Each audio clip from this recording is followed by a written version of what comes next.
The false first contact DRA. Alina Vasquez pressed her palm against the cool glass of the observation deck, watching the massive ships hover silently above the Pacific Ocean.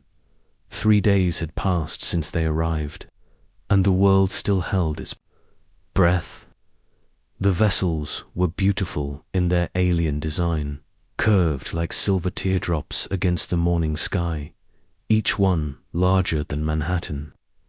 "Still can't believe it's real," muttered Captain Marcus Chen, joining her at the window. The military liaison looked tired, dark circles under his eyes betraying sleepless nights. 24 hours ago, we were alone in the universe. Now, we're the junior species on our own planet. Alina nodded, though something nagged at her. The Kethmori had made contact through every major communication network on Earth simultaneously. Their message, clear and condescending. They had discovered this small blue world and its primitive inhabitants. They came in peace, offering guidance to help humanity take its first steps into the greater galactic community. The world's leaders had been ecstatic. First contact with a benevolent alien species, offering technology and wisdom. It was everything science fiction had promised, but Alina felt uneasy. The Kethmori spoke of humanity as if they were children playing with sticks and stones, completely unaware of their potential. "Have you been having the dreams?" Marcus asked quietly, his voice barely above a whisper. Alina turned to look at him sharply. "What dreams?" "The ones where you're flying between stars, where you know the names of constellations that don't exist, where you remember battles that never happened." Marcus rubbed his temples. "I've been having them since the ships arrived. Vivid ones. I wake up feeling like I've forgotten something important." Before Alina could respond, her tablet chimed with an urgent message. The Kethmori had requested another meeting with Earth's scientific community. Commander Zextar, their expedition leader, wanted to discuss the timeline for humanity's elevation to galactic citizenship. The meeting took place in the hastily constructed diplomatic facility in Geneva. Commander Zexter stood nearly 8 feet tall, his crystalline skin reflecting the conference room lights. His species was elegant, almost ethereal, with elongated limbs and eyes that seemed to hold the wisdom of ages. When he spoke, his voice carried the weight of someone addressing children. "People of Earth," Zextar began, his tone patient but patronizing. "We understand your excitement about joining the galactic community. However, you must understand that such elevation requires careful preparation.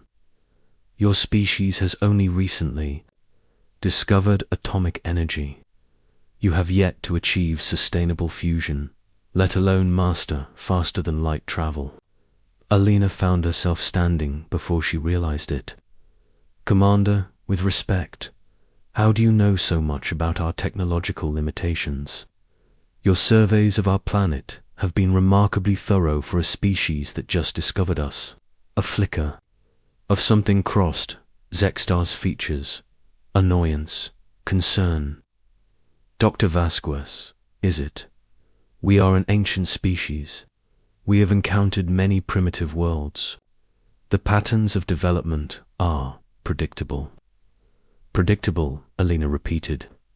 "And yet, you seem surprised by some of our achievements. Your initial communications mentioned our unexpected artistic development and our curious mathematical foundations.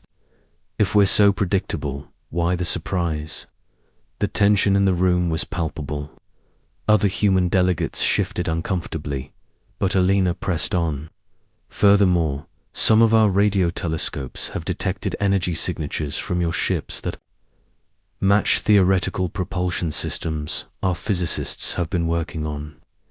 Systems that, according to you, are far beyond our primitive capabilities." Zextar's crystalline skin darkened slightly. "Dr. Vasquez, I assure you that any similarities are purely coincidental. Your species has much to learn about the complexity of galactic civilization. That night, Alina couldn't sleep.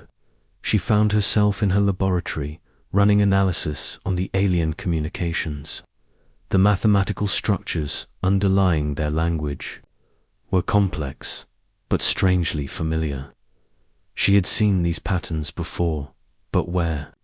Her computer chimed with an incoming message from Dr. James Morrison, an archaeologist from Oxford.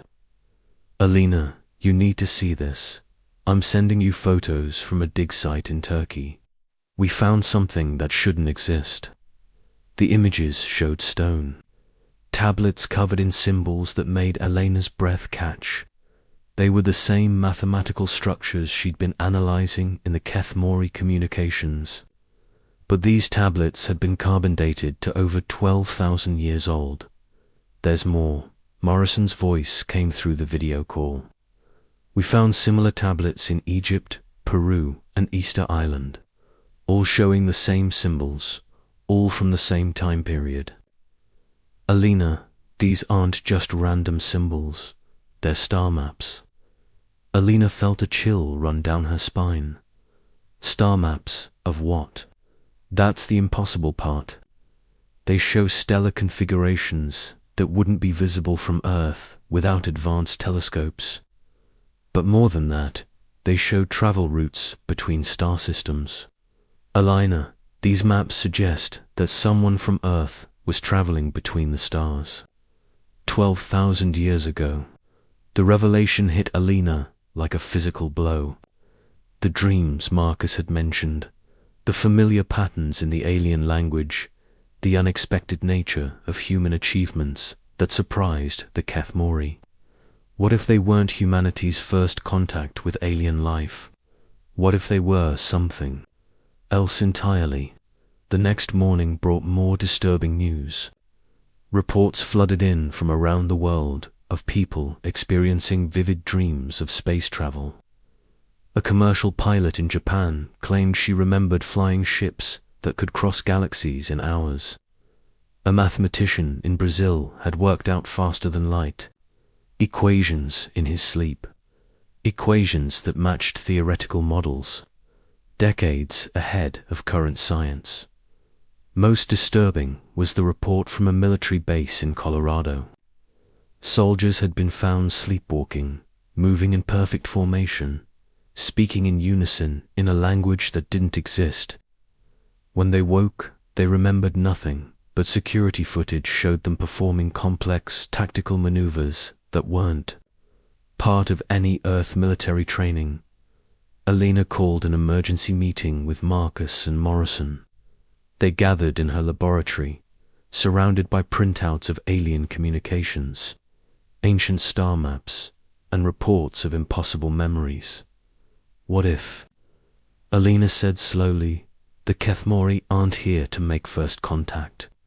What if they're here to make sure we don't remember our last contact?" Marcus leaned forward. "You're suggesting we've met them before." "I'm suggesting we've met everyone before," Alina replied. "These dreams, these recovered memories, these ancient star maps. What if humanity didn't evolve on Earth? What if we came here from somewhere else?"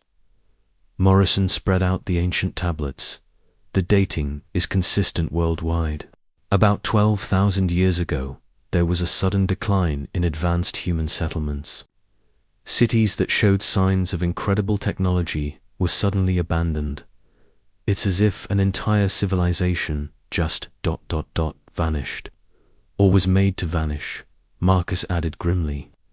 "Alina, if you're right, if we were once a spacefaring species, what happened to us? Why don't we remember?" Alina looked at the alien ship visible through her laboratory window. "Maybe because someone didn't want us to remember. Maybe the Kethmori aren't here to uplift us. Maybe they're here to make sure we stay down." The implications were staggering. If humanity had once been a galactic civilization, what had caused their exile to Earth? What had made them forget their cosmic heritage? And most importantly, what were the Keth Mori really afraid of? As if summoned by her thoughts, Elena's communication device activated. Commander Zextar's image appeared, his crystalline features tense with barely concealed anxiety.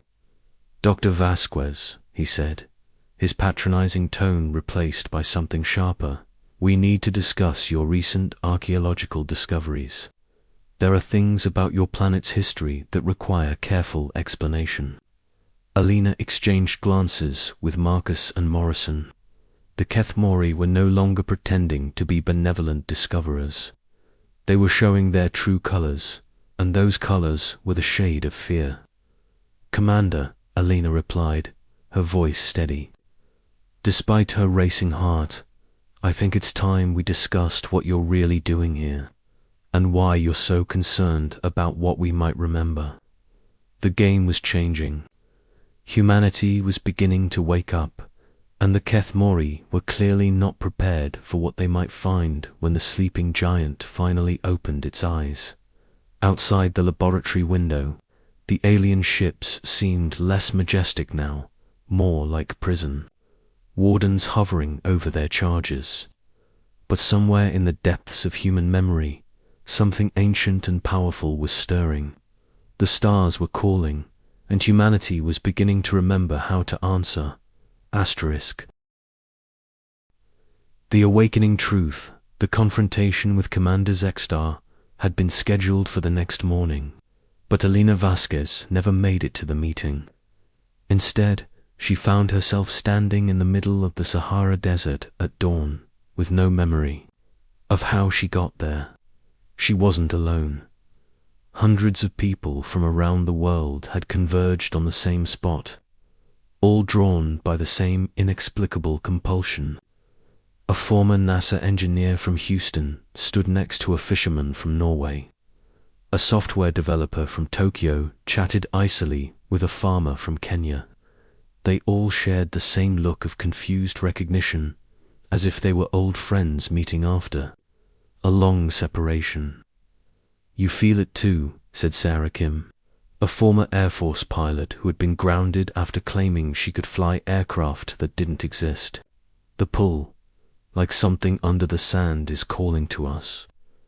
Alina nodded, looking around at the gathering crowd. "We're not the first to feel this. Look at the others. They're all having the same dreams, the same memories." Dr. James Morrison emerged from the crowd, his archaeological equipment in hand. "I've been monitoring seismic activity in this region. There's something massive buried about 50 feet down. The ground-penetrating radar shows structures that extend for miles." Without discussion, the crowd began to organize itself. People with engineering backgrounds started sketching excavation plans. Those with military experience formed perimeter teams. Others began clearing the sand with tools that appeared as if from nowhere, though Alina was certain they hadn't been. Their moments before, as they dug, more memories surfaced. Alina remembered working with crystalline technology that could manipulate matter at the molecular level. Sarah recalled piloting ships that could fold space-time like origami. Morrison found himself reading inscriptions in languages that had no name but felt like mother tongues. The discovery came at noon, when the desert sun was at its peak. A smooth metallic surface emerged from the sand, reflecting the light like a mirror. But it wasn't just any metal. It was a hull plate from a spacecraft, but not alien. The symbols etched into its surface were human in origin, though from a time when humanity had clearly mastered technologies that made current science look primitive. "This is impossible," whispered Dr. Chen Wei, a physicist from Beijing who had joined the excavation. "The metallurgy alone suggests manufacturing processes we don't have today. The atomic structure is perfectly aligned, as if it was grown rather than forged." Alina ran her hands over the symbols, and suddenly she could read them, not with her mind, but with something deeper. "These aren't just markings," she said. "They're activation sequences. This isn't just a ship fragment. It's a key." As if responding to her words, the metal began to glow. The sand around the excavation site shifted, revealing more of the buried structure. What they had found wasn't a crashed ship. It was a gateway. The structure that emerged from the sand was breathtaking. A perfect sphere, 50 meters in diameter, covered in the same reflective metal. As more people arrived, drawn by the same inexplicable compulsion, the sphere began to change. Panels slid open, revealing corridors that seemed to extend far deeper than the sphere's dimensions should have allowed. "It's bigger on the inside," Morrison murmured, his archaeological training warring with what his eyes were seeing. "The space is folded. This technology is beyond anything we've theorized." Inside the sphere, the walls were covered with star maps, but these weren't like the primitive stone tablets Morrison had discovered. These were three-dimensional projections, showing the entire galaxy, with travel routes marked in brilliant lines of light. At the center of the chamber stood a pedestal with a crystalline interface. Sarah Kim approached it without hesitation. The moment her hand touched the crystal, the entire chamber came alive. Holographic displays filled the air, showing images of vast fleets of human ships traveling between the stars. Cities on 1,000 worlds, all bearing the unmistakable mark of human architecture. Technologies that made the current level of human science look like Stone Age tools. "We weren't primitive," Elena breathed, watching the displays. "We were the dominant species in this part of the galaxy. These ships, these cities, this technology, it's all ours." The crystal pulsed, and suddenly everyone in the chamber was flooded with memories. Not their own memories, but the collective memory of their species. They saw the rise of human civilization among the stars, the exploration of new worlds, the establishment of trade routes that spanned thousands of light years. They also saw the war. The images were fragmented, chaotic, but the story was clear. Humanity had not been alone in the galaxy. There had been other species, some allied, some neutral, some hostile. The Kethmori had been among the allied species at first, junior partners in a vast galactic confederation that humanity had helped establish. But something had changed. The memories showed betrayal, a conspiracy among several species who had grown, jealous of humanity's rapid expansion and technological advancement. The Kethmori had been part of it, along with others whose names were lost to time. "They couldn't defeat us in open war," Marcus said, his voice thick with recovered memory. "So they found another way. They convinced us that we were a threat to galactic peace, that our expansion was dangerous.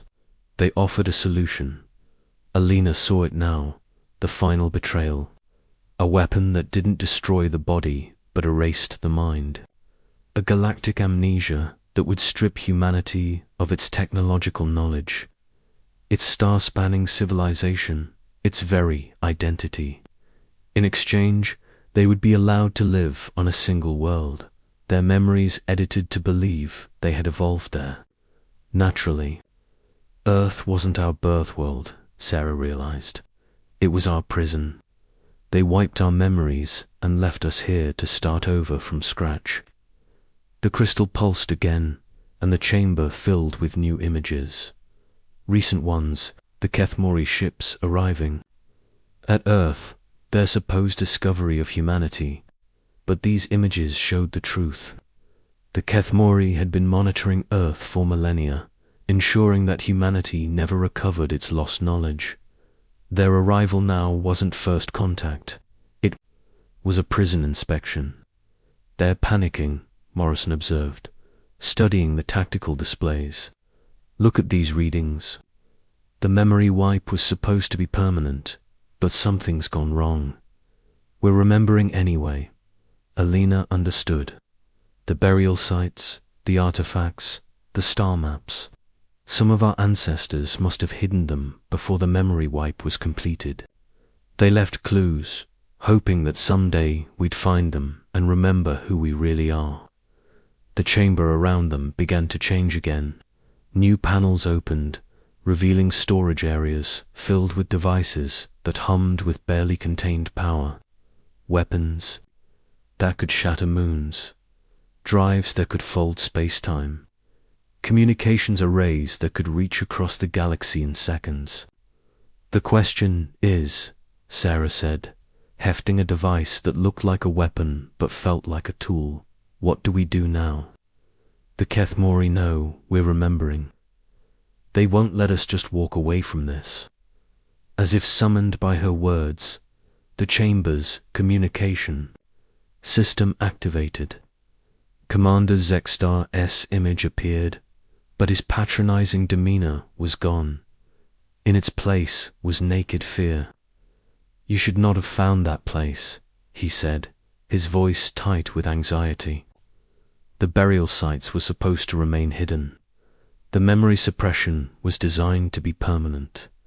Alina stepped forward. But it wasn't permanent, was it? You made a mistake. You underestimated us, just like you always have. You don't understand. Zextar continued. The decision to limit your species wasn't made lightly. Your expansion was consuming entire star systems. Your technology was advancing faster than your wisdom.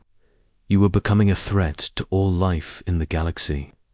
So you decided to lobotomize us, Marcus said, his voice cold with recovered fury. You took away our civilization, our history, our identity. You turned us into primitives on a backwater world.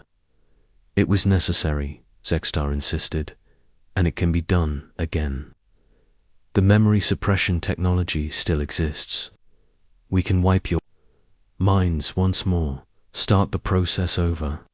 This time we'll be more thorough. Alina felt the weight of the weapon in her hand, but she also felt something else. The collective will of her species, awakening after millennia of forced slumber. Around the world, buried sites were activating. Humans were remembering not just their history, but their purpose.